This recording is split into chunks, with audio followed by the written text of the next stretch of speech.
कौरव और पांडवों का युद्ध तथा उसका परिणाम। अग्निदेव कहते हैं, युधिष्ठिर और दुर्योधन की सेनाएं कुरुक्षेत्र के मैदान में जा डटी। अपने विपक्ष में पितामह भीष्म तथा आचार्य द्रोण आदि गुरुजनों को देखकर अर्जुन युद्ध से विरत हो गए। तब भगवान श्री कृष्ण ने उनसे कहा, पार्थ, भीष्म आदि गुरुजन शोक के योग्य नहीं है। मनुष्य का शरीर विनाशशील है, किंतु आत्मा का कभी नाश नहीं होता। ये आत्मा ही परम ब्रह्म है, मैं ब्रह्म हूं। इस प्रकार तुम उस आत्मा को समझो। कार्य की सिद्धि और असिद्धि में समान भाव से रहकर कर्मयोग का आश्रय ले शास्त्र धर्म का पालन करो। श्री कृष्ण के ऐसा कहने पर अर्जुन रथारूढ़ हो युद्ध में प्रवृत्त हुए। उन्होंने शंख ध्वनि की। दुर्योधन की सेना में सबसे पहले पितामह भीष्म सेनापति हुए। पांडवों के सेनापति शिखंडी थे। इन दोनों में भारी युद्ध छिड़ गया। भीष्म सहित कौरव पक्ष के योद्धा उस युद्ध में पांडव पक्ष के सैनिकों पर प्रहार करने लगे और शिखंडी आदि पांडव पक्ष के वीर कौरव सैनिकों को अपने बाणों का निशाना बनाने लगे। कौरव और पांडव सेना का वो युद्ध देवासुर संग्राम के समान जान पड़ता था।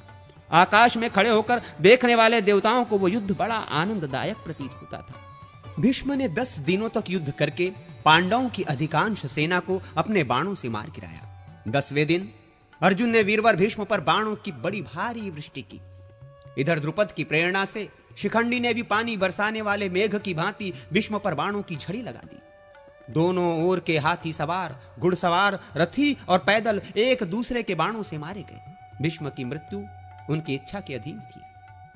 उन्होंने युद्ध का मार्ग दिखाकर वसु देवता के कहने पर वसुलोक में जाने की तैयारी की और बाण शैया पर सो रहे। वे उत्तरायण की प्रतीक्षा में भगवान विष्णु का ध्यान और स्तवन करते हुए समय व्यतीत करने लगे। भीष्म के बाण शैया पर गिर जाने के बाद जब दुर्योधन शोक से व्याकुल हो उठा, तब आचार्य द्रोण ने सेनापतित्व का भार ग्रहण किया। उधर हर्ष मनाती हुई पांडवों की सेना में धृष्टद्युम्न सेनापति हुए। उन दोनों में महाभयंकर युद्ध हुआ जो यमलोक की आबादी को बढ़ाने वाला था। विराट और द्रुपद आदि राजा द्रोण रूपी समुद्र में डूब गए। हाथी, घोड़े, रथ और पैदल सैनिकों से युक्त दुर्योधन की विशाल वाहिनी धृष्टद्युम्न के हाथ से मारी जाने लगी। उस समय द्रोण काल के समान जान पड़ते थे। इतने में ही उनके कानों में ये आवाज आई, अश्वत्थामा मारा गया। इतना सुनते ही आचार्य द्रोण ने अस्त्र शस्त्र त्याग दिए। ऐसे समय में धृष्टद्युम्न के बाणों से आहत होकर वे पृथ्वी पर गिर पड़े। द्रोण बड़े ही दुर्धर्ष थे। वे संपूर्ण क्षत्रियों का विनाश करके 5वें दिन मारे गए। दुर्योधन पुनः शोक से आतुर हो उठा। उस समय कर्ण उसकी सेना का कर्णधार हुआ। पांडव सेना का आधिपत्य अर्जुन को मिला। कर्ण और अर्जुन में भांति भांति के अस्त्र शस्त्रों की मारकाट से युक्त महाभयानक युद्ध हुआ जो देवासुर संग्राम को भी मात करने वाला था।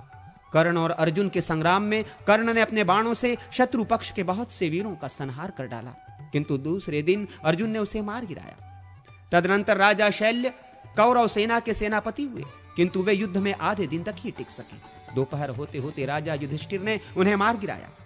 दुर्योधन की प्रायः सारी सेना युद्ध में मारी गई थी। अंततो गत्वा उसका भीमसेन के साथ युद्ध हुआ। उसने पांडव पक्ष के पैदल आदि बहुत से सैनिकों का वध करके भीमसेन पर धावा किया। उस समय गदा से प्रहार करते हुए दुर्योधन को भीमसेन ने मौत के घाट उतार दिया। दुर्योधन के अन्य छोटे भाई भी भीमसेन के ही हाथ से मारे गए थे। महाभारत संग्राम के उस 18वें दिन रात्रि काल में महाबली अश्वत्थामा ने पांडवों की सोई हुई एक अक्षौहिणी सेना को सदा के लिए सुला दिया। उसने द्रौपदी के 5 पुत्रों, उसके पांचाल देशीय बंधुओं तथा धृष्टद्युम्न को भी जीवित नहीं छोड़ा। द्रौपदी पुत्रहीन होकर रोने बिलखने लगी।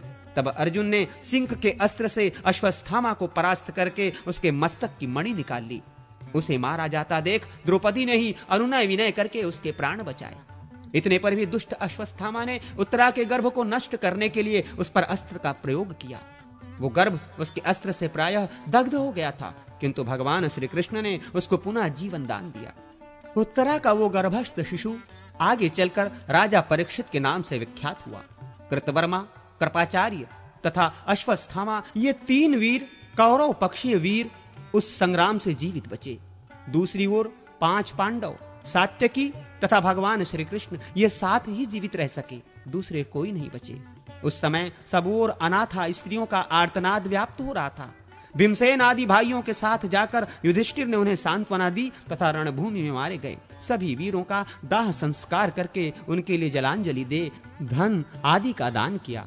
तत्पश्चात कुरुक्षेत्र में शरशैया पर आसीन शांतनु नंदन भीष्म के पास जाकर युधिष्ठिर ने उनसे समस्त शांतिदायक धर्म, राजधर्म, आप धर्म, मोक्ष धर्म तथा दान धर्म की बातें सुनी। फिर वे राज सिंहासन पर आसीन हुए। इसके बाद उन शत्रु मर्दन राजा ने अश्वमेघ यज्ञ करके उसमें ब्राह्मणों को बहुत धन दान किया। तदनंतर द्वारका से लौटे हुए अर्जुन के मुख से मुसलकांड के कारण प्राप्त हुए शाप से पारस्परिक युद्ध द्वारा यादवों के संहार का समाचार सुनकर युधिष्ठिर ने परीक्षित को राजासन पर बिठाया और स्वयं भाइयों के साथ महाप्रस्थान कर स्वर्गलोक को चले गए। यदुकुल का संहार और पांडवों का स्वर्ग गमन। अग्निदेव कहते हैं, ब्रह्मन, जब युधिष्ठिर राज सिंहासन पर विराजमान हो गए तब धृतराष्ट्र गृहस्थ आश्रम से वानप्रस्थ आश्रम में प्रविष्ट हो वन में चले गए, अथवा ऋषियों के एक आश्रम से दूसरे आश्रमों में होते हुए वे वन को गए। उनके साथ देवी गांधारी और प्रथा कुंती भी थी। विदुर जी दावानल से दग्ध हो स्वर्ग सिधारे।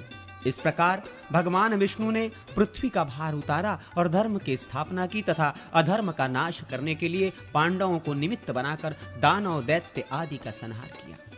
तत्पश्चात भूमि का भार बढ़ाने वाले यादव कुल का भी ब्राह्मणों के शाप के बहाने मूसल के द्वारा संहार कर डाला। अनिरुद्ध के पुत्र वज्र को राजा के पद पर अभिषिक्त किया। तदनंतर देवताओं के अनुरोध से प्रभास क्षेत्र में श्री हरि स्वयं ही स्थूल शरीर की लीला का संवरण करके अपने धाम को पधारे। वे इंद्रलोक और ब्रह्मलोक में स्वर्गवासी देवताओं द्वारा पूजित होते हैं। बलभद्र जी शेषनाग के स्वरूप थे, अतः उन्होंने पाताल रूपी स्वर्ग का आश्रय लिया। अविनाशी भगवान श्रीहरि ध्यानी पुरुषों के ध्येय हैं। उनके अंतर्धान हो जाने पर समुद्र ने उनके निजी निवास स्थान को छोड़कर शेष द्वारिकापुरी को अपने जल में डुबो दिया। अर्जुन ने मरे हुए यादवों का दाह संस्कार करके उनके लिए जलांजलि दी और धन आदि का दान किया। भगवान श्री कृष्ण की रानियों को, जो पहले अप्सराएं थीं और अष्टावक्र के शाप से मानवीय रूप में प्रकट हुई थीं, लेकर हस्तिनापुर को चले। मार्ग में डंडे लिए हुए ग्वालों ने अर्जुन का तिरस्कार करके उन सब को छीन लिया। ये भी अष्टावक्र के शाप से ही संभव हुआ था। इससे अर्जुन के मन में बड़ा शोक हुआ। फिर महर्षि व्यास के सांत्वना देने पर उन्हें यह निश्चय हुआ कि भगवान श्री कृष्ण के समीप रहने से ही मुझ में बल था। हस्तिनापुर में आकर उन्होंने भाइयों सहित राजा युधिष्ठिर से, जो उस समय प्रजावर्ग का पालन करते थे, ये सब समाचार निवेदन किया।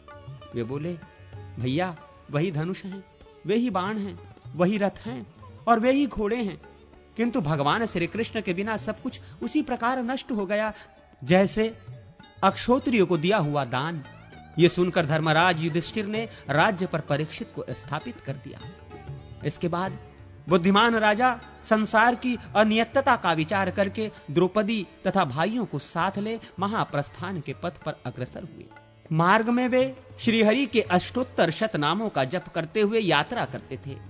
उस महापथ में क्रमशः द्रौपदी, सहदेव, नकुल, अर्जुन और भीमसेन एक एक करके गिर पड़े। इससे राजा शोकमग्न हो गए। तदनंतर वे इंद्र के द्वारा लाए हुए रथ पर आरूढ़ हो दिव्य रूपधारी भाइयों सहित स्वर्ग को चले गए। वहां उन्होंने दुर्योधन आदि सभी धृतराष्ट्र पुत्रों को देखा। तदनंतर उन पर कृपा करने के लिए अपने धाम से पधारे हुए भगवान वासुदेव का भी दर्शन किया। इससे उन्हें बड़ी प्रसन्नता हुई। ये मैंने तुम्हें महाभारत का प्रसंग सुनाया।